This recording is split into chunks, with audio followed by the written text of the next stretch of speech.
दवा भगवत युक्त करिदवा तेबे ताहा मनुष्य को उत्तम पथ उत्तम रास्ता उत्तम चिंता प्रदान कर जदि आम भगवत गीता को टिके भल भाव तर्जमा करवा देखिवा अर्जुन जो युद्ध न करिवार जो युक्ति उपस्थापना थिला अनुचित नथिला।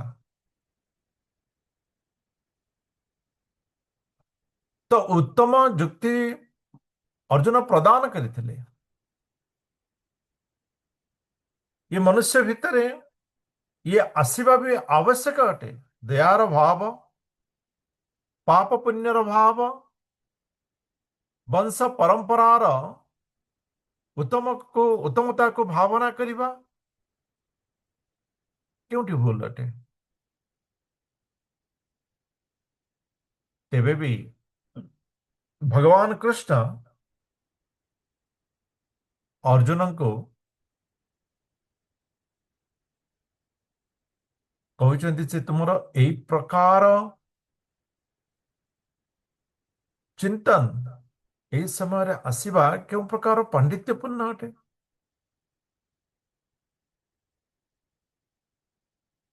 तो वास्तव में उचित कौन थिला आउ कौन थिला।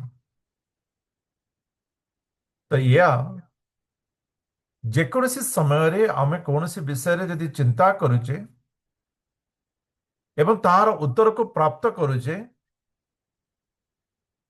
उत्तर सही प्रकार प्राप्त करिबा आमे जो प्रकार चिंतन को दिगंत दवा चिंतन रो दिगंत जो प्रकार रहिबो आपण उत्तर सही प्रकार प्राप्त करिवे सही प्रकार प्राप्त करिवे। तेणु मनुष्य को बंधन रे तार दिगंतर चिंतनटा बांधि थाए प्रश्न बांधि न थाए। यदि आपको भल भाव तर्जमा करवा प्रश्न मनुष्य को बांधि थाए किए ना चिंतन रो दिगंत एवं उत्तर मध्य मनुष्य को असुविधा प्रदान करिथाए बा न करिथाए ताहार विषय निर्णय करिथाए चिंतन रो दिगंतटा।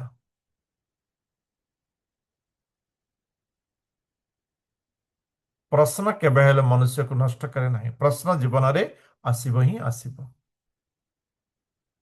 जीवन रे कौन प्रति मुहूर्त रे प्रति समय रे प्रति विषय रे किंतु आमे तो चिंतन करिबा ता पई किंतु चिंतन रो दिगंत को यदि आमे शुद्ध न करिवा तेबे सेथिरु जो उत्तरटी हमको मिलिबो ताहा हमको नष्ट करिदबो। अर्जुन चिंतन करिथिले किंतु चिंतन रो दिगंत विषय रे भगवान कृष्ण कहते जे अर्जुन तुम्हें यही दिग को चिंता न करी तुम्हें पांडित्यपूर्ण चिंतन विषय कहूच कौन दिगंत ना धर्म कर्म वास्तविक धर्म कौन वास्तविक कर्म कौन तुम्हें यहा को आध्यात्मिक चिंतन रे परिणत करना हो। तेणु सी ज्ञानर अध्याय त्रयोदश अध्याय रे प्रथमे अर्जुन को कहिचंती जे अर्जुन क्षेत्र क्षेत्रज्ञ को जानिवा हला ज्ञान क्षेत्र हला शरीर क्षेत्रज्ञ हला आत्मा परमात्मा शरीर एवं आत्मार प्रभेद जानी आत्मा रे स्थित हेबा एवं परमात्मा लक्ष्य रे गति करिवा परमात्मा को प्राप्त करिवा ये हला प्रकृत ज्ञान। यही ज्ञान को तुम्हें न जानी यही ज्ञान को तुम्हें यदि प्रयोग न करी बाकी जहां भी आमे चिंतन करिवा ଏ ସବୁ ଚିନ୍ତନର ଫଳ ଆମକୁ ବନ୍ଧନରେ ହିଁ ବାନ୍ଧିବ। କାହିଁକି? ନା ଇଏ ହେଲା ପ୍ରକୃତ ଜ୍ଞାନ। ଆମେ ଯଦି ଚିନ୍ତା କରିବା, ଆରେ ମୁଁ ଯଦି ଏଇ ପ୍ରକାର କରିବି ତେବେ ମୋତେ ଏଇ ପ୍ରକାର ଲାଭ ହେବ, ମୁଁ ଯଦି ଏହା କରିବି ମୋତେ ଏଇ ପ୍ରକାର ଲସ୍ ହେବ। ଆପଣ ବର୍ତ୍ତମାନ ଏବେ କୁହନ୍ତୁ, ତାହାର ଉତ୍ତର ଆପଣଙ୍କୁ ବନ୍ଧନରେ ବାନ୍ଧିବ ନା ନାହିଁ? ଯଦି ବିଷୟର ଚିନ୍ତନ ଥିବ ଯେ ଯାହା ଉଚିତ, ଯାହା ଶାସ୍ତ୍ର ସମ୍ମତ, ଯାହା ଭଗବତ କଥିତ ଅଟେ, ମୁଁ ତାକୁ ହିଁ ପୂର୍ଣ୍ଣ କରିବି, ତେବେ ତାହାର ଫଳ ଆପଣଙ୍କ ସହିତ କିଛି ସମ୍ପର୍କ ହିଁ ରହିଲା ନାହିଁ। ତାହାର ଫଳ ଆପଣଙ୍କ ସହିତ ସମ୍ପର୍କ ରହିଲା ନାହିଁ। ତେଣୁ ଅର୍ଜୁନଙ୍କୁ ଭଗବାନ କୃଷ୍ଣ ସେହି ଦିଗନ୍ତଟି ହିଁ ପ୍ରଦାନ କରୁଛନ୍ତି ଯେ ଅର୍ଜୁନ ତୁମର ଚିନ୍ତନର ଦିଗନ୍ତକୁ ପରିବର୍ତ୍ତନ କରିନିଅ। ଏବଂ ଅର୍ଜୁନ ଠିକ ସେୟା ହିଁ କରିଛନ୍ତି, ସେୟା ହିଁ କରିଛନ୍ତି। ଏବଂ ପରବର୍ତ୍ତୀ ସମୟରେ ଭଗବତ ଅନୁଗାମିନୀ ହେଇଛନ୍ତି।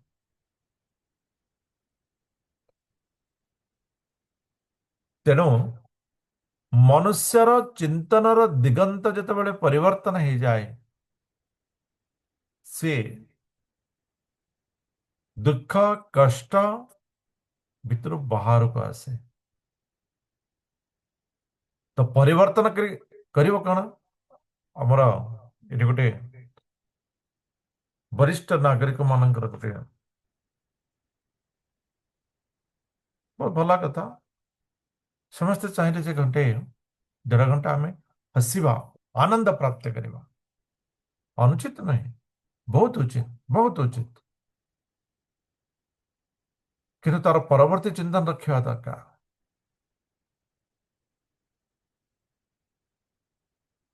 ଆନନ୍ଦ ପ୍ରାପ୍ତ କରିବା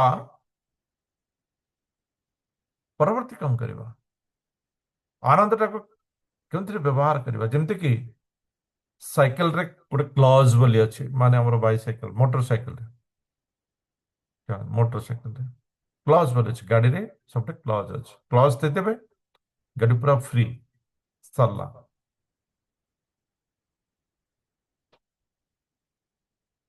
ତ କ୍ଲଜ୍ ଦେବାର ଉଦ୍ଦେଶ୍ୟ ପରବର୍ତ୍ତୀ ସମୟରେ ଗିୟର ଚେଞ୍ଜ। ସେମିତି ଆପଣ ମଧ୍ୟ କିଛି କରୁଛନ୍ତି, ଆନନ୍ଦ ପ୍ରାପ୍ତ କରୁଛନ୍ତି ବା କିଛି ସୁଖ ପ୍ରାପ୍ତ କରିବାକୁ ଇଚ୍ଛା କରୁଛନ୍ତି ବା କିଛି ବସ୍ତୁ ପ୍ରାପ୍ତ କରିବାକୁ ଇଚ୍ଛା କରୁଛନ୍ତି, ଏ ସବୁଥିରେ ଗୋଟିଏ ଚିନ୍ତନ ଥାଉଛି ଆର ପରବର୍ତ୍ତୀ କଣ? କାହିଁକି ନା ଆମେ ହଉଛେ ଭଗବାନଙ୍କର ଅଂଶ। ଆନନ୍ଦ ପ୍ରାପ୍ତ କରିବା ଆମର ସ୍ୱଭାବ। ଆନନ୍ଦ ପ୍ରାପ୍ତ କରିବା, ସ୍ୱାଧୀନତା ପ୍ରାପ୍ତର ଇଚ୍ଛା କରିବା, ଏସବୁ ଆତ୍ମାର ସ୍ୱଭାବ। ଯେହେତୁ ଭଗବାନ ହେଉଛନ୍ତି ସମ୍ପୂର୍ଣ୍ଣ ସ୍ୱାଧୀନ, ଭଗବାନ ହେଉଛନ୍ତି ପରମାନନ୍ଦ। ତେଣୁ ଆମେ ଯେହେତୁ ଭଗବାନଙ୍କର ଅଂଶ, ତେଣୁ ଆମ ଭିତରେ ମଧ୍ୟ ଏଇ ସ୍ୱଭାବ ରହିବା ଇଏ ସ୍ୱାଭାବିକ ଅଟେ। କିନ୍ତୁ ଅସୁବିଧା କେଉଁଠି ହେଉଛି? ନା ଭଗବାନ ସେଇ ବିଷୟକୁ ଉତ୍ତମ ରାସ୍ତା ପ୍ରଦାନ କରିବା ବେଳେ ଆମେ ତାହାକୁ ଇନ୍ଦ୍ରିୟ ସୁଖରେ ବ୍ୟବହାର କରୁଛୁ। ତେଣୁ ଆମେ ବନ୍ଧନରେ ବାନ୍ଧି ହଉଛେ, ଇନ୍ଦ୍ରିୟର ବନ୍ଧନ, ଏବଂ ବାରମ୍ବାର ବାରମ୍ବାର ଇନ୍ଦ୍ରିୟ ପ୍ରାପ୍ତ କରୁଛେ। ଆନନ୍ଦ ପ୍ରାପ୍ତ କରିବା, କିନ୍ତୁ ଆନନ୍ଦଟାକୁ ଲଗେଇବା କେଉଁଠି? ଯେମିତିକି ଜଣେ ବ୍ୟକ୍ତି କଣ କଲା, ବହୁତ ଗୁଡ଼ିଏ ଫୁଲ ସଂଗ୍ରହ କଲା, ବର୍ଷ ବର୍ଷ ପୁରା ବହୁତ ଫୁଲ ସଂଗ୍ରହ କରି ସେଇ ଭିତରୁ ପୁରା ତାକୁ ପ୍ରୋସେସିଂ କରି ପୁରା ଗୋଟେ ଅତର ବୋତଲ ଗୋଟେ ତିଆରି କଲା। ଗୋଟେ ଲିଟରଟେ ଅତର ଗୋଟେ ବର୍ଷେ କାଳ ସେ ଲାଗି ତିଆରି କଲା। ତାପରେ କଣ କଲା? ତାହା ହଉଛି ମୁଖ୍ୟ। ସେ ଅତର ବୋତଲକୁ ଯାଇ ଯଦି ସେ ଆଗରେ ନାଳଟା ବହୁତ ଦୁର୍ଗନ୍ଧ ହଉଛି, ସେ ନାଳରେ ପକେଇଦେଲା। ତ ନାଳର ଦୁର୍ଗନ୍ଧ ପଳେଇଲା। ଘଣ୍ଟାଟେ ପରେ ଅତର ଭାସିଗଲା, ପୁଣି ଦୁର୍ଗନ୍ଧ ଆରମ୍ଭ ହେଇଗଲା। ତ ବର୍ଷକର ପରିଶ୍ରମ ମାତ୍ର ଗୋଟିଏ ଘଣ୍ଟା ଦୁର୍ଗନ୍ଧକୁ ଦୂରେଇବାରେ ସେ ବ୍ୟବହାର କରିନେଲା। ତେଣୁ ଆମେ ଆନନ୍ଦ ପ୍ରାପ୍ତ କରିବା ମନା ନାହିଁ। ଆନନ୍ଦ ପ୍ରାପ୍ତ କରିବା ଇଏ ଆମର ସ୍ୱଭାବ, ଏବଂ ସ୍ୱଭାବତଃ ଆମେ ଆନନ୍ଦ ପ୍ରାପ୍ତ କରିବା। କିନ୍ତୁ ଆନନ୍ଦକୁ କେଉଁ ଦିଗନ୍ତରେ ବ୍ୟବହାର କରିବା ଇଏ ହେଉଛି ମୁଖ୍ୟ। ଯଦି ତାକୁ ଦିଗନ୍ତ ନ ଦେବା, ତେବେ ସେହି ଆନନ୍ଦ ହିଁ ଆମକୁ ବନ୍ଧନରେ ପକେଇଦେବ।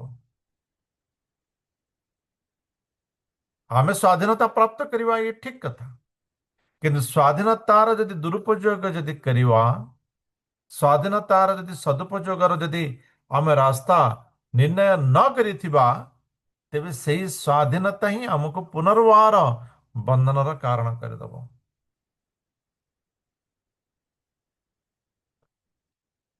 ତେଣୁ ମଣିଷ ଯାହା ବି କିଛି ପ୍ରାପ୍ତ କରେ, ତାକୁ ଏକ ଉତ୍ତମ ଦିଗନ୍ତ ଦେବାର ଚିନ୍ତନ ଆରମ୍ଭ କରିଥିବା ଦରକାର।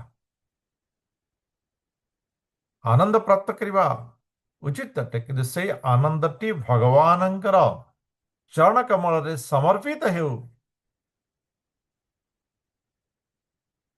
ତାକୁ ନିଷ୍ପତ୍ତି ରଖିଥିବା ଦରକାର। ନଚେତ୍ କଣ ହୁଏ? ଆପଣମାନେ ଦେଖିଥିବେ, ଆଜିକାଲି ଭୌତିକ ଜଗତ ଲୋକମାନେ କଣ କରନ୍ତି ନା, ସନ୍ଧ୍ୟା ସମୟରେ ଭୋଜି ଖାଇବାକୁ ଯାଆନ୍ତି, ଭୋଜି ଖାଆନ୍ତି, ଆନନ୍ଦ ପ୍ରାପ୍ତ କରନ୍ତି, ନାଚ ଗୀତ ଏଣ୍ଟରଟେନମେଣ୍ଟ କରନ୍ତି। ତାର ପରବର୍ତ୍ତୀ ପରିଣତି ଆମେ ଦେଖୁଥିବା, କିଏ ନଶାରେ 2-4 ଦିନ ସମୟ ନଷ୍ଟ କରେ, କିଏ ଶାରୀରିକ କଷ୍ଟରେ କିଛି ସମୟ ନଷ୍ଟ କରେ, କିଏ ମାନସିକ ଇନ୍ଦ୍ରିୟ ଚିନ୍ତନରେ ସମୟ ନଷ୍ଟ କରେ, ଇତ୍ୟାଦି ଇତ୍ୟାଦି। ଆନନ୍ଦର ତାର ପରବର୍ତ୍ତୀ ମୁହୂର୍ତ୍ତ ଜୀବନରେ କ୍ଲେଶ ଏବଂ ଆଗକୁ ବହୁତ ବଡ଼ ଦୁଃଖ କଷ୍ଟ ପ୍ରାପ୍ତ କରିଥାନ୍ତି। ତେଣୁ ମନୁଷ୍ୟ ଆନନ୍ଦ ପ୍ରାପ୍ତ କରିବାର ଯେଉଁ ସୁଖ, ତାହା ନଷ୍ଟ ହେଇଯାଇଥାଏ ତାକୁ ଦିଗନ୍ତ ପ୍ରଦାନ ନ କରିବାରେ। ତେଣୁ ଦିଗନ୍ତ ପ୍ରଦାନ ଇଏ ପ୍ରଥମରୁ ନିଷ୍ପତ୍ତି ଦୃଢ଼ତା ରହିବା ଆବଶ୍ୟକ ଅଟେ। ଭାଗବତम ଇଏ ମନୁଷ୍ୟକୁ ଆନନ୍ଦ ପ୍ରଦାନ କରିଥାଏ, ଏବଂ ସେହି ଆନନ୍ଦ ଭଗବାନଙ୍କ ଠାରୁ ବା ଭଗବାନଙ୍କ ଲୀଳାର ଶ୍ରବଣରୁ ଯେଉଁ ଆନନ୍ଦ ମିଳିଥାଏ, ତାହା ଭଗବାନଙ୍କ ଠାରେ ହିଁ ସମର୍ପିତ କରାଯାଏ। ଭଗବାନ କହିଲେ ନା, ତ୍ରୟୋଦଶ ଅଧ୍ୟାୟରେ ହିଁ କହିଛନ୍ତି ଯେ କ୍ଷେତ୍ରଜ୍ଞଙ୍କୁ ଜାଣିବା ହଉଛି ଜ୍ଞାନ। ତ ଅର୍ଜୁନ କହୁଛନ୍ତି, ତ ଏଇ ଜ୍ଞାନ ଦ୍ୱାରା ଆମେ କଣ ପ୍ରାପ୍ତ କରିବା? ତ ଭଗବାନ କହୁଛନ୍ତି ଜ୍ଞେୟ। ଜ୍ଞେୟ ମାନେ ବ୍ରହ୍ମ, ବ୍ରହ୍ମ ମାନେ ଜୀବ ବ୍ରହ୍ମ, ପରମ ବ୍ରହ୍ମ, ଆତ୍ମା ପରମାତ୍ମାକୁ ଆମେ ଜାଣିବା। ଶରୀରରୁ ଆମେ ବାହାରକୁ ଯାଇ ଆତ୍ମା ପରମାତ୍ମାକୁ ଜାଣିବା ହଉଛି ଜ୍ଞାନର ଉଦ୍ଦେଶ୍ୟ। ଯଦି ଉଦ୍ଦେଶ୍ୟ ନଥିବ ଗୋଟିଏ ବିଷୟକୁ ପ୍ରାପ୍ତ କରିବା, ଏ ନଷ୍ଟ ହେଇଯିବ, ଏ ନଷ୍ଟ ହେଇଯିବ। କିଛି ଜଣ ଦେଖିଥିବେ, ଭଗବତ ଗୀତା ହଁ ହଁ ବହୁତ ଆଧ୍ୟାତ୍ମିକତା, ମୁଁ କିଛି ଶୁଣିବି, କିନ୍ତୁ ଦିନେ 2 ଦିନ 3 ଦିନ ପରେ ସେମାନଙ୍କ ଆଉ ଶୁଣନ୍ତି ନାହିଁ। ତାର କାରଣ ହେଲା ସେମାନଙ୍କର ଦିଗନ୍ତ ନଥାଏ। କାହିଁକି ଶୁଣୁଛନ୍ତି, କଣ ପାଇଁ ଶୁଣୁଛନ୍ତି, ଏବଂ ଶୁଣିବା ଦ୍ୱାରା କଣ କରିବେ, ତାହାର ଦିଗନ୍ତ ସେମାନେ ନିର୍ଣ୍ଣୟ ରଖିନଥାନ୍ତି। ସେମାନେ ରଖିଥାନ୍ତି କଣ, ହଁ ହଁ ମୁଁ ଯଦି ଭଗବତ ଗୀତା ଶୁଣିବି, ତ ଏଇ ଗୋଟେ ଆଧ୍ୟାତ୍ମିକ ଜିନିଷ, ଭଗବାନ ଟିକେ ମତେ ଆଶୀର୍ବାଦ କରିଦେବେ, କଣ ଟିକେ କିଛି ଦେଇଦେବେ। ତ ଇଏ ହେଲା ଆନନ୍ଦର ଦୁରୁପଯୋଗ, ସ୍ୱାଧୀନତାର ଦୁରୁପଯୋଗ। ତେଣୁ ବାସ୍ତବିକ ବିଷୟ ହେଲା, ଆମେ ଯାହା ପ୍ରାପ୍ତ କରୁଛେ ତାକୁ ଉତ୍ତମ ଦିଗନ୍ତ ଦେବା। ଇଏ ଭୌତିକ ଜଗତରେ ମଧ୍ୟ ଆମର ଅନୁଭବ କରିପାରୁଥିବା। ଆମେ ଯଦି କିଛି ପ୍ରାପ୍ତ କରୁଛେ, ଧନ ପ୍ରାପ୍ତ କରୁଛେ, ଧନକୁ ଯଦି ସଦୁପଯୋଗ ନ କରିବା, ତାକୁ ଯଦି ଉତ୍ତମ ଦିଗରେ ବ୍ୟବହାର କରିବାର ଚିନ୍ତନ ଯଦି ରଖିବା ନାହିଁ, ଯେମିତି ଗଭର୍ଣ୍ଣମେଣ୍ଟ ବି କଣ କରୁଛନ୍ତି, ଆମର ଫାଇନାନ୍ସିଆଲ ଇୟର ଆରମ୍ଭ ହୁଏ ଏପ୍ରିଲ 1 ରୁ, କିନ୍ତୁ ବଜେଟ ହେଇଯାଇଥାଏ ଫେବୃଆରୀରୁ, ଫାଷ୍ଟ ବଜେଟ। ତାପରେ ଧନ ସଂଗ୍ରହ ଆରମ୍ଭ ହୁଏ ଏପ୍ରିଲ 1 ରୁ। ଧନ ସଂଗ୍ରହ ଏବଂ ଖର୍ଚ୍ଚର ପୁରା ଯୋଜନା ଫେବୃଆରୀ ହେଇଯାଇଥାଏ। ପ୍ରଥମେ ଦିଗନ୍ତ, ଦିଗନ୍ତର ନିଷ୍ପତ୍ତି, ତାପରେ ପ୍ରାପ୍ତ। ଦିଗନ୍ତର ନିଷ୍ପତ୍ତି ପ୍ରଥମେ ହେବା ଦରକାର। ଯଦି ନ ହେଇଥିବ, ତେବେ ପ୍ରାପ୍ତ ବିଷୟ କଣ ହେବ? ଅନାବନା ଖର୍ଚ୍ଚରେ ନଷ୍ଟ ହେଇଯାଏ। ଯାହାକି ପ୍ରାପ୍ତ କରିବା ନ କରିବା ସହିତ ସମାନ ହେଇଥାଏ, ବା ପ୍ରାପ୍ତ କରି ମଧ୍ୟ କଷ୍ଟ ପ୍ରାପ୍ତ ହେଇଥାଏ।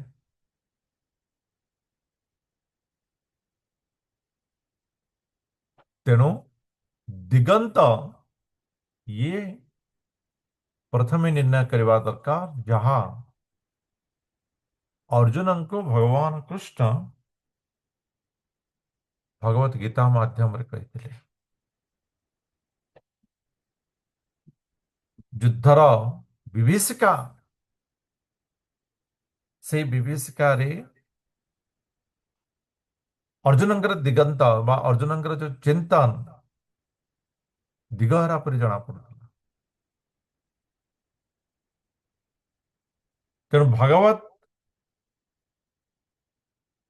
ପ୍ରେମ ୟାକୁ ଜାଗ୍ରତ କରିବା ପୂର୍ବରୁ ଆମେ ଚିନ୍ତା କରିବା ଦରକାର ଯେ ସେ ପ୍ରେମ ଆମର ଭଗବାନଙ୍କୁ ସମ୍ପୂର୍ଣ୍ଣ ସମର୍ପିତ ହେବାର ବ୍ୟବସ୍ଥା ମଧ୍ୟ କରିଥିବା ଦରକାର। ଏହା ନୁହେଁ ଯେ ସେ ପ୍ରେମ ବା ସେଇ ଆନନ୍ଦ ଆମର ନଷ୍ଟ ନ ହେଇଯାଉ।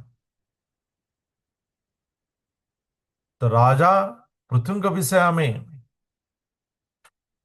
ପାଠ କରିଥିଲେ। ରାଜା ପୃଥୁ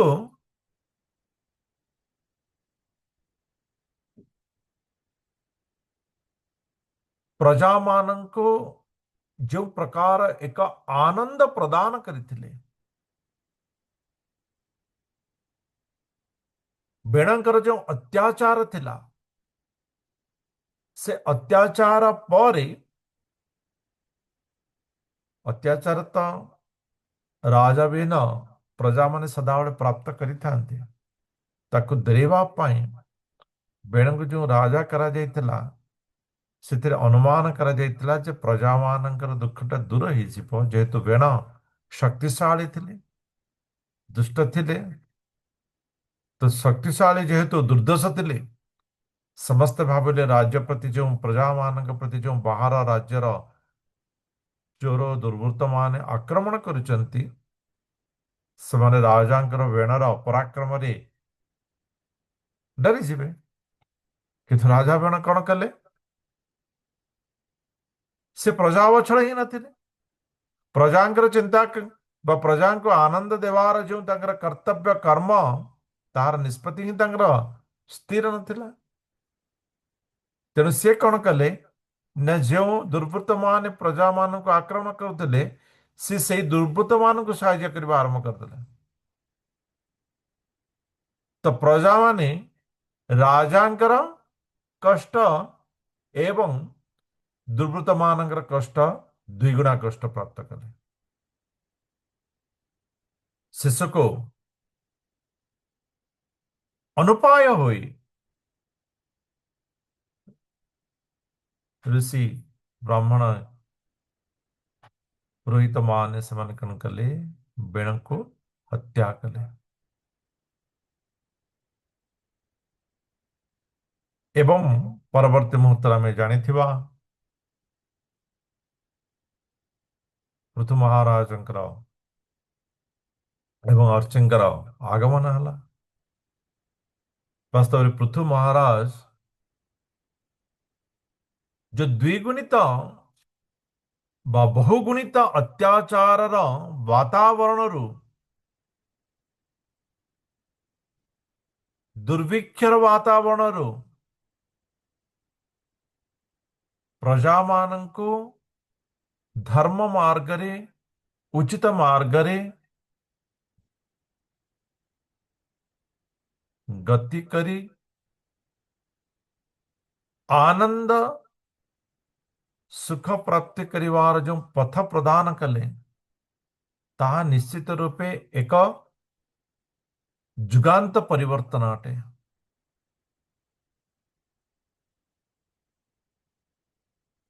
ନିଜେ ରାଜା ପ୍ରଜାମାନଙ୍କୁ ପବିତ୍ର ଧର୍ମ ମାର୍ଗକୁ ଗ୍ରହଣ କରି ପରମାତ୍ମାଙ୍କ ନିକଟରେ ସ୍ଥିର ରହିବା, ପରମାତ୍ମାଙ୍କ ନିମନ୍ତେ କର୍ମ କରିବା, ଇନ୍ଦ୍ରିୟ ତୃପ୍ତିରୁ ବାହାରକୁ ଆସିବାର ଇତ୍ୟାଦି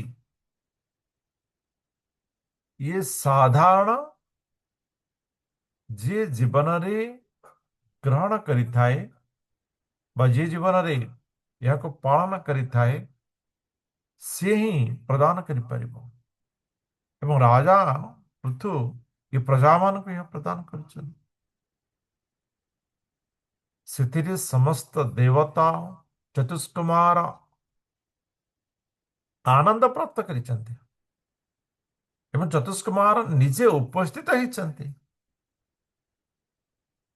ରାଜା ପୃଥୁଙ୍କର ଏହି ପ୍ରକାର ପ୍ରଜାବତ୍ସଳତା ଏବଂ ତାହା ପୁଣି ସମ୍ପୂର୍ଣ୍ଣ ଆଧ୍ୟାତ୍ମିକତାର ମାର୍ଗରେ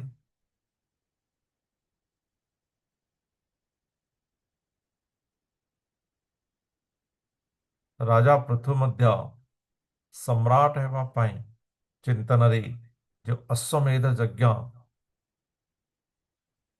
କରିଥିଲେ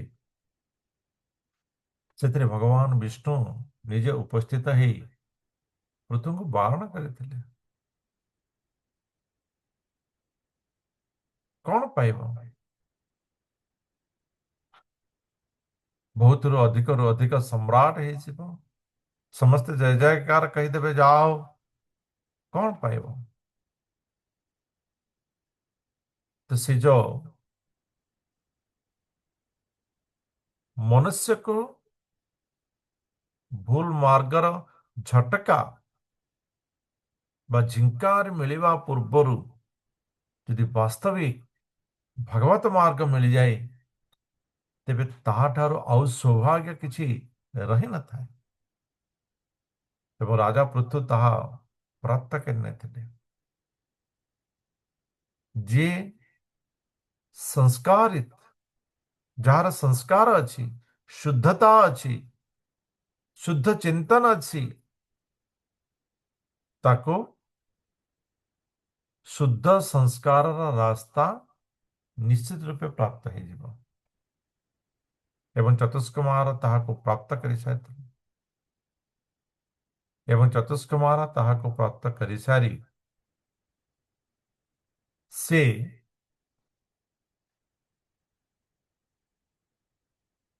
ରାଜା ପୃଥୁଙ୍କୁ ଆଶୀର୍ବାଦ ଦେଇ ବିଦାୟ ନେଇଥିଲେ। ରାଜା ପୃଥୁ ନିଜର ସମୟ ଅନୁସାରେ ରାଜକାର୍ଯ୍ୟ ପୁତ୍ରମାନଙ୍କୁ ପ୍ରଦାନ କରି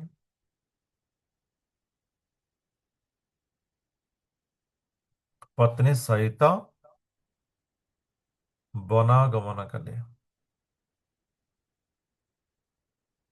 ଅନ୍ନ ଜଳକୁ ତ୍ୟାଗ କରି କଠୋର ଭାବରେ ନିଜର ପଞ୍ଚ ପ୍ରାଣକୁ ଏକତ୍ରିତ କରି ସମଗ୍ର ଲୟକୁ ଭଗବାନଙ୍କ ଠାରେ ସମର୍ପିତ କରି ଶେଷରେ ସମୟ ଅନୁକ୍ରମେ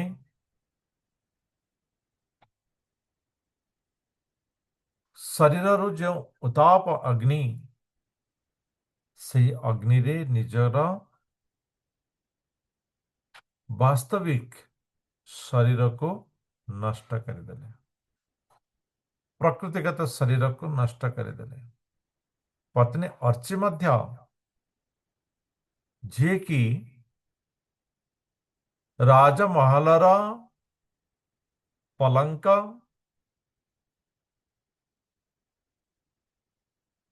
ଏବଂ ମସୃଣ ଚିକ୍କଣ ଚଟାଣରେ ମଧ୍ୟ ଚାଲିବା କଷ୍ଟ ଥିଲା, ସେ ପତିବ୍ରତା ଧର୍ମକୁ ପାଳନ କରି ପତିଙ୍କର ଅନୁଗାମିନୀ ହେଇଥିଲେ।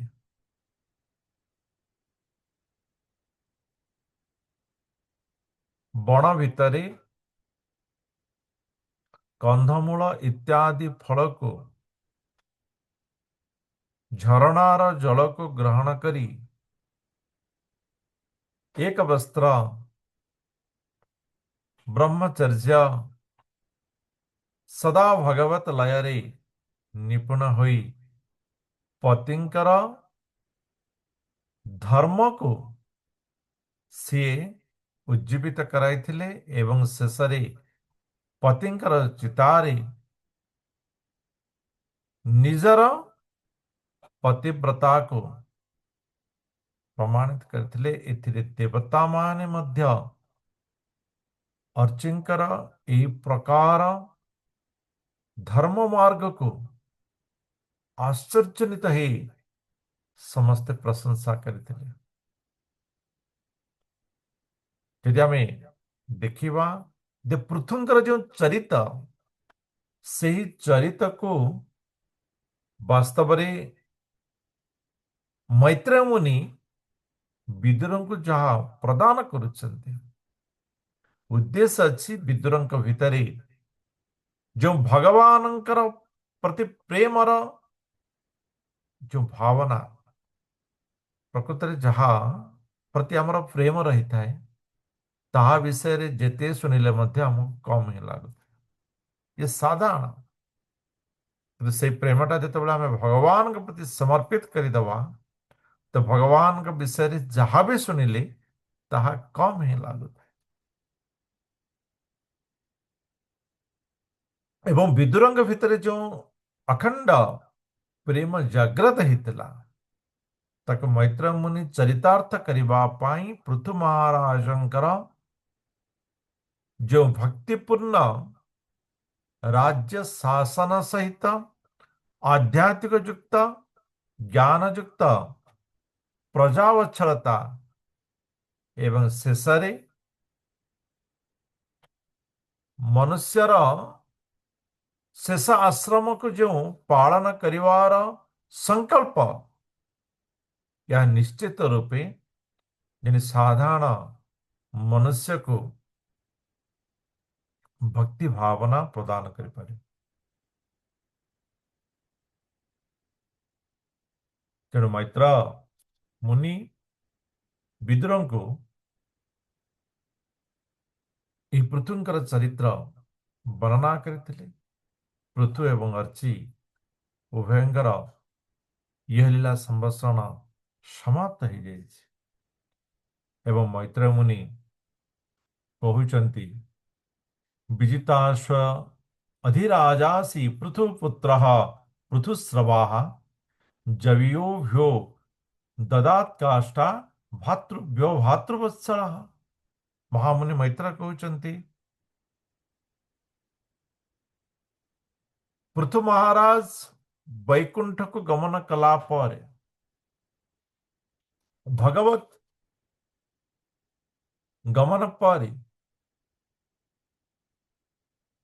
ତାଙ୍କର ପୁତ୍ର ପରମ ଯଶସ୍ୱୀ ବିଜିତାଶ୍ଵ ରାଜା ହେଲେ।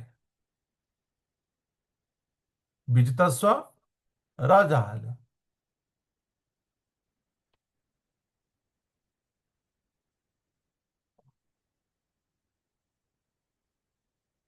ନିଜେ ତ ରାଜା ହେଲେ, କିନ୍ତୁ ତାଙ୍କର ଯେଉଁ ଭାଇମାନେ ଥିଲେ, ସାନ ଭାଇମାନେ ଥିଲେ,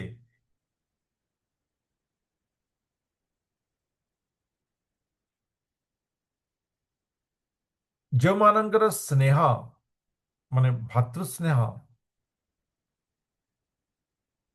ଅତି ଦୃଢ ଥିଲା। ତେଣୁ ବିଜିତାଶ୍ଵ ନିଜର ଭାଇମାନଙ୍କୁ ମଧ୍ୟ ଗୋଟିଏ ଗୋଟିଏ ଦିଗର ଦାୟିତ୍ୱକୁ ସମର୍ପଣ କରିଦେଲେ।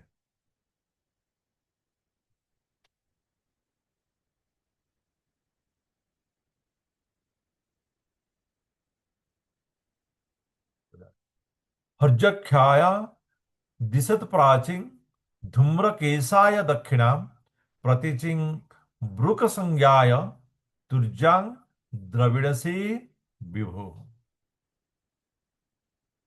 हर्यक को प्राची पूर्व दिग एवं धूम्रकेश दक्षिणां, धूम्रकेश को दक्षिण दिगर अधिपति,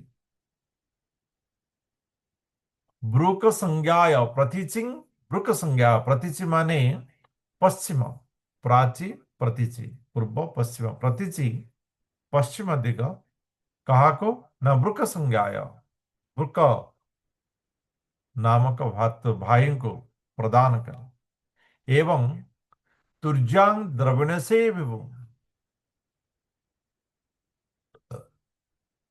तुर्य माने उत्तर दिग से कहा को प्रदान कले न द्रविण को, द्रविण को उत्तर दिग प्रदान कले। यही प्रकार चारि भाई को चारि दिगर दायित्व प्रदान करते। ततः अंतर्धान गतिं सक्रा लब्ध्वा अंतर्धान संगिता अपत्य त्रयमाधत्त शिखण्यन्या सुसमतम।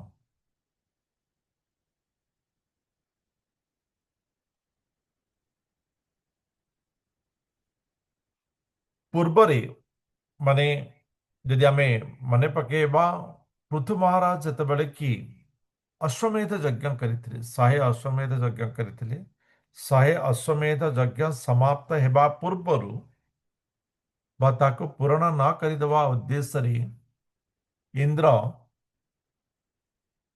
जिन साधु वेश गैरिक वेश को धारण करी आसी अश्वमेध यज्ञ रे व्यवहृत होतिबा अश्व को नहीं पलाई जाइतिले एवं सही समय रे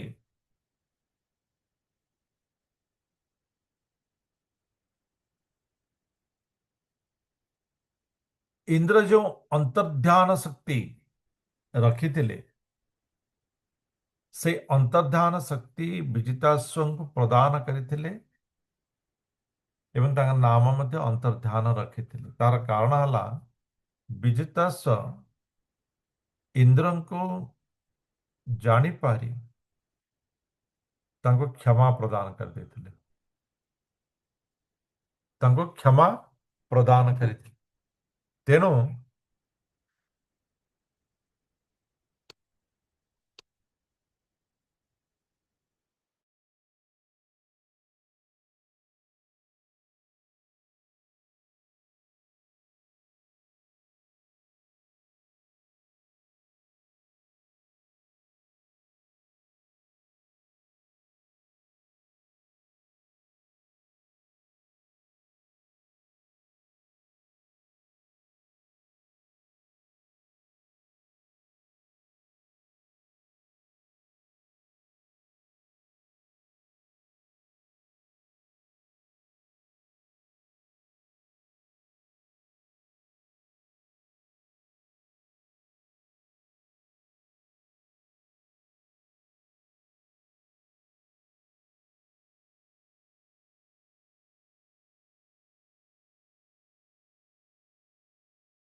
हरे कृष्ण। तो विजिताश्व इंद्र को कौन प्रकार क्षति प्रदान करने तेणु सी से अंतर्ध्यान शक्ति प्रदान करी तांका नाम मध्य अंतर्ध्यान रखिते। ये विजिताश्व मध्य ନାମ ସେ ସମୟରେ ଆମେ ମନେ ପକେଇଲେ ଜାଣିପାରିବା ଯେହେତୁ ଅଶୋକକୁ ଇଏ ଜୟ କରିଥିଲେ ତେଣୁ ବିଜିତାଶ୍ୱାଙ୍କର ନାମ ହେଇଥିଲା। ତ ସିଏ ବିଜିତାଶ୍ଵ ଶିଖଣ୍ଡିନୀ ନାମକ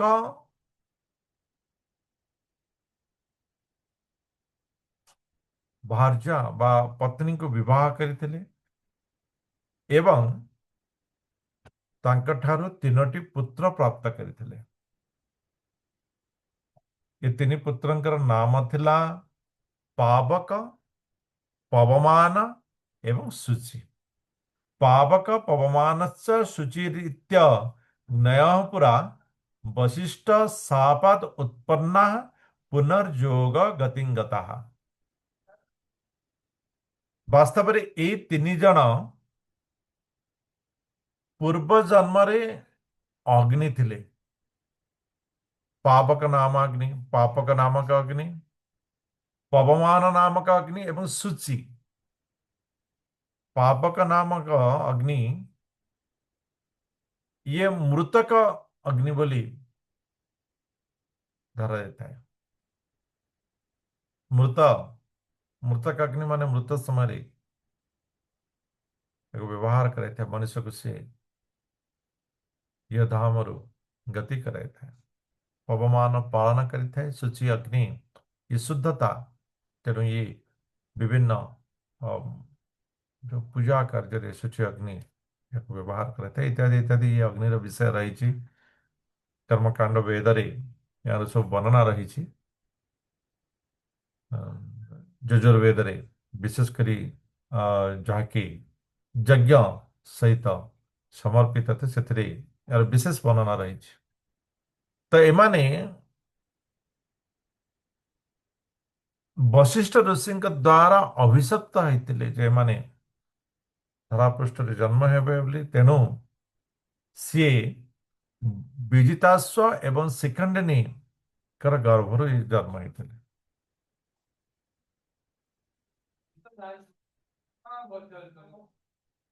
ଜନ୍ମ ହେବା ପରେ ନିଜର ପୂର୍ବର ଯେଉଁ ପୁଣ୍ୟ କୃତକୃତ୍ୟ ଥିଲା ତାକୁ ସ୍ମରଣ କରି ସେମାନେ ଅଭିଶପ୍ତ ଜନ୍ମରୁ ଉଦ୍ଧାର ପାଇଥିଲେ ଏବଂ ପୁନର୍ବାର ନିଜର ଯେଉଁ ଅଗ୍ନିସ୍ତ ସେହି ରୂପକୁ ପ୍ରାପ୍ତ କରିଥିଲେ ବା ପୁନର୍ବାର ଅଗ୍ନି ହୋଇଯାଇଥିଲେ। ଅନ୍ତର୍ଧାନୋ ନଭସ୍ୱତ୍ୟାମ୍ ହବିର୍ଧାନମ୍ ଅବିନ୍ଦତ ज ଇନ୍ଦ୍ରମଶ୍ୱହର୍ତ୍ତାରଂ ବିଦ୍ୱାନ୍ ଅପି ନ ଜଗ୍ନିବାନ୍। ବାସ୍ତବରେ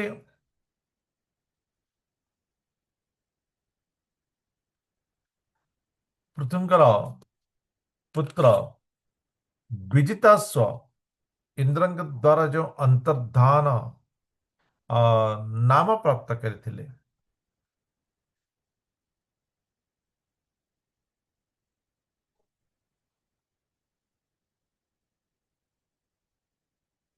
ସେ ନିଜର ଯୋଉ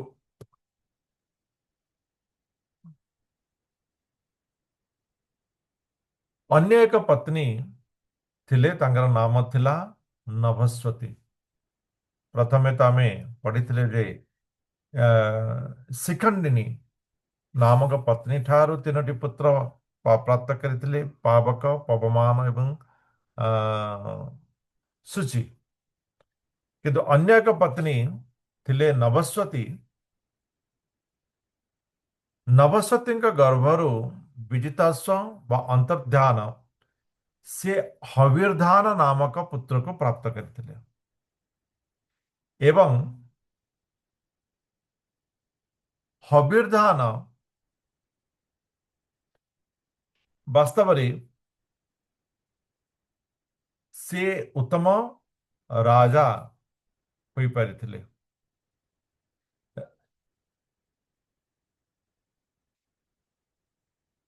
राज्ञां वृत्तिं करदान दंड शुक्लादि दारुणां मन्यमानो दीर्घसत्र व्याजेन विससर्जजः।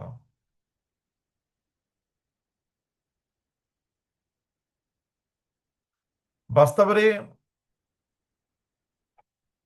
ବିଜିତାଶ୍ଵ ନିଜର ଯେଉଁ ପୁତ୍ର ଥିଲେ, ଚାରୋଟି ପୁତ୍ର ଥିଲେ, ତିନି ଜଣ ତ ଅଗ୍ନି ପ୍ରାପ୍ତ କରିଗଲେ ନିଜର ପୂର୍ବ ବିଷୟକୁ, ଏବଂ ହବିର୍ଧାନ ସିଏ ରାଜ କାର୍ଯ୍ୟରେ ବା ପିତାଙ୍କର ଅତି ସ୍ନେହ ଥିଲା, ଏବଂ ରାଜା ଅନ୍ତର୍ଧାନ ବାସ୍ତବରେ ରାଜ କାର୍ଯ୍ୟ ବା ରାଜାଙ୍କର ଯେଉଁ କାର୍ଯ୍ୟ ରହିଥାଏ କର ଆଣିବା, ଏବଂ ସେହି କରରେ କିଛି ରାଜସ୍ୱକୁ ଅଧିକ ମିଶାଇ ସେଥିରେ ସମସ୍ତଙ୍କର ମଙ୍ଗଳ ବିଧାନ ବା ମଙ୍ଗଳ କରିବା ନିମନ୍ତେ କାର୍ଯ୍ୟ କରିବା। କିନ୍ତୁ ରାଜା ଅନ୍ତର୍ଧାନ ଅତି ପୁଣ୍ୟବାନ ଚିନ୍ତନ ରଖିଥିବା ଯୋଗୁଁ ସେ କ'ଣ କଲେ ନା ପ୍ରଜାମାନଙ୍କ ଠାରୁ କର ହିଁ ଆଣିଲେ ନାହିଁ, ଏବଂ ରାଜାଙ୍କର ଯେଉଁ ଦଣ୍ଡ ବିଧାନ ବା ଶକ୍ତି ରହିଛି ତାକୁ ମଧ୍ୟ ପ୍ରୟୋଗ କଲେ ନାହିଁ। ଦେଖନ୍ତୁ, ରାଜା ଦଣ୍ଡ ଦେବାର ଶକ୍ତି ଏଥିପାଇଁ ପ୍ରଦାନ କରାଯାଇଛି ନା ବେଳେବେଳେ ଦଣ୍ଡର ଆବଶ୍ୟକତା ରହିଥାଏ, କରର ମଧ୍ୟ ଆବଶ୍ୟକତା ରହିଥାଏ, ରାଜକୋଷ ଯେମିତି ନଷ୍ଟ ମାନେ ସରି ନଯାଉ, ଏ କାରଣରୁ ରଖାଯାଇଥାଏ। କିନ୍ତୁ ବିଜିତାଶ୍ଵ ବା ଅନ୍ତର୍ଧାନ ଏଥିରୁ ମୁକ୍ତ ଥିଲେ, ଅର୍ଥାତ୍ ସେ ଏହି ପ୍ରକାର ପ୍ରଜାମାନଙ୍କର ମାନେ ରାଜୁତି କରୁଥିଲେ ଯାହାଦ୍ୱାରା କି ସେମାନଙ୍କର କୌଣସି ପ୍ରକାରେ ଦଣ୍ଡ ପ୍ରାପ୍ତ କରିବାର ବିଷୟ ହିଁ ଜାଗ୍ରତ ହେଉନଥିଲା। ତ ଇଏ ଏକ ଉତ୍ତମ ଲକ୍ଷଣ ଥିଲା, ଏବଂ ବିଜିତାଶ୍ଵ ନିଜର ସମ୍ପତ୍ତିକୁ ସେ ଏତେ ଉତ୍ତମ ଭାବରେ ବା ରାଜ ସମ୍ପତ୍ତିକୁ ସେ ଉତ୍ତମ ଭାବରେ ବ୍ୟବହାର କରୁଥିଲେ ଯାହାଦ୍ୱାରା କି ପ୍ରଜାମାନେ କର ଦେବାର ବି ଆବଶ୍ୟକତା ନଥିଲା। ତେଣୁ ସେ ଏହି ପ୍ରକାର ପ୍ରଜାମାନଙ୍କଠୁ କର ଆଣିବା, ସେମାନଙ୍କୁ ଦଣ୍ଡ ଦେବା ଇତ୍ୟାଦି ସବୁ କର୍ମରେ ସଦାବେଳେ ଲିପ୍ତ ରହିବାର ଯେଉଁ ପ୍ରକ୍ରିୟା, ଏଥିରୁ କ୍ଷାନ୍ତ ହୋଇ ସେ ନିଜକୁ ଭଗବାନଙ୍କର ଯଜ୍ଞ କର୍ମରେ ସମର୍ପିତ କରୁଥିଲେ। ସଦାବେଳେ ଭଗବାନଙ୍କ ନିମନ୍ତେ ଯଜ୍ଞ କରିବା, ଯଜ୍ଞର ଅଧିପତି ବା ଯଜ୍ଞ ଭାଗ ଇଏ ଭଗବାନଙ୍କୁ ସମର୍ପିତ ହେଇଥାଏ। ଇଦଂ ନାରାୟଣାୟ ଇଦଂ ନ ମମ। ତ ଭଗବାନଙ୍କୁ ଯାହା ସମ୍ପୂର୍ଣ୍ଣ ରୂପେ ସମର୍ପିତ ହେଇଥାଏ। ଆମେ ପଢିଲେ ଯେ ଯଜ୍ଞ ଦାନ ତପସ୍ୟା ଇଏ ମଧ୍ୟ ତିନି ଗୁଣରେ ପ୍ରଭାବିତ ହେଇଥାଏ। କିଛି ଲୋକ ଯଜ୍ଞ କରିଥାନ୍ତି କିଛି ନିଜର ଇଚ୍ଛାକୁ ପୂର୍ଣ୍ଣ କରିବା ପାଇଁ, କିଛି ଜଣ ଅଜ୍ଞାନବଶତଃ ଯଜ୍ଞରେ କ'ଣ କରାଯାଏ ତାଙ୍କୁ ଜଣା ହିଁ ନାହିଁ, ଯଜ୍ଞ କାହିଁକି କରାଯାଏ ବି ଜଣେ ତତ୍ଵ ହିଁ ଜଣା ନାହିଁ, ସେମାନେ କେବଳ ଅନ୍ୟକୁ ଦେଖେଇବା ପାଇଁ ଯଜ୍ଞ କରିଥାନ୍ତି। କିନ୍ତୁ ବାସ୍ତବିକ ସାତ୍ଵିକ ବ୍ୟକ୍ତି ସେ ନିଜର କର୍ତ୍ତବ୍ୟ ଭାବେ ଏବଂ ଭଗବାନଙ୍କର ସନ୍ତୁଷ୍ଟି ନିମନ୍ତେ ସେ ଭଗବତ ଯଜ୍ଞ କରିଥାଏ। ଏବଂ ରାଜା ବିଜିତାଶ୍ଵ ସଦାବେଳେ ଯଜ୍ଞରେ, ଭଗବତୀ ଚିନ୍ତନରେ, ଭଗବତୀ ସମର୍ପଣରେ ପରିପୂର୍ଣ୍ଣ ହେଇ ରହିଥିଲେ। ଜଣେ ରାଜା ପ୍ରଜାମାନଙ୍କର दंड विधान करिवा प्रजा मानक कर निर्णय करिवा इत्यादि भौतिक कार्यରୁ କ୍ଷାନ୍ତ ରହି आध्यात्मिक କାର୍ଯ୍ୟରେ ଲିପ୍ତ ରହିଥିଲେ। तत्रापि हंसं पुरुषं परमात्मा परमात्मानं आत्मदृक् जजंस्तल्लोक तामाप कुशलेन समाधिना।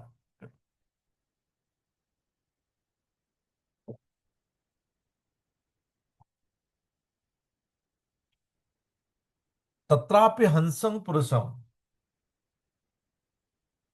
से यज्ञ करुଥିଲେ हेले मध्य हंसं पुरुषं जी सदाबले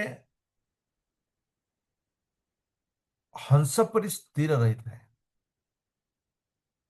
हंस परि स्थिर रहता है। हंस आपण देखिथिबे माने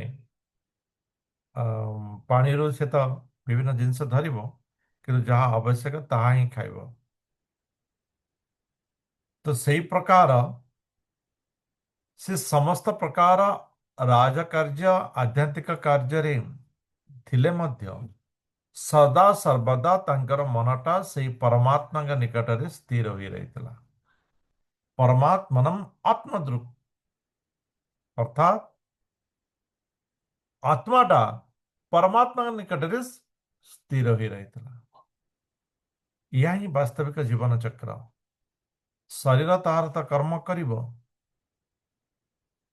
किंतु वास्तव में जी शरीर ऊर्ध्व को जाए निजर परिचय आत्मा यह को स्थिर करि थाए एवं सही आत्माटा परमात्मा निकट में समर्पित करि देता है। परमात्मा सहित जोग करि देता है। से वास्तविक महात्मा अट एवं विजिताश्व से प्रकार चिंतन रे सदाबले रही एवं से चिंतन रे से कौन करते ना सदा सर्वदा परमात्मा के निकट में जोड़ी ही रही एवं समाधि जजंग स्थलोक तामाप कुशलेन समाधिना समाधिस्थ होतला में अष्टांग जोगरे पढ़िले। अष्टांग जोगर सर्वोच्च स्थिति है समाधि। परमात्मा के लय रे समाधिस्थ हवा समाधि जेमिति कि निश्चल समाधि निश्चल एकांतरे समाधि निकट किए जान देना तो समाधि ही जीवा समाधि ही जीवा माने निश्चल आओ हल नहीं चल नहीं कथा नहीं वार्ता नहीं किसी नहीं। तो समाधि यह स्थिति एवं से समाधिस्थ स्थिति से परमात्मा निकट रे सदा सर्वदा एक लय रे रहुतले।